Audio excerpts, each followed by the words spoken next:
Tere, olen Tallinna Tehnikakõrgkooli esimese kursuse tudeng ja minule pakuti võimalus tulla täna vaatama nende suurt ja uhket robotit. Ja mida ma tänasest päevast ootan, on see, et ma ei oska mitte midagi oodata, sellepärast et näen sellist asja esimest korda ja mõtted ei ole mitte kuskil.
Nii, vahepeal on möödunud 2 tundi, mille käigus ma sain siis mängida robotiga ja ütleme nii, et emotsioonid on väga toredad ja ei olnudki nii hull, kui alguses mõtlesin ja sain tegelikult, ma arvan, et päris hästi hakkama.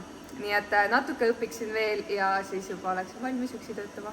Mis sa arvad, mitu tundi sul võiks veel umbes minna, et sa oleksid võimeline robotiga lihtsamaid asju üksi tegema?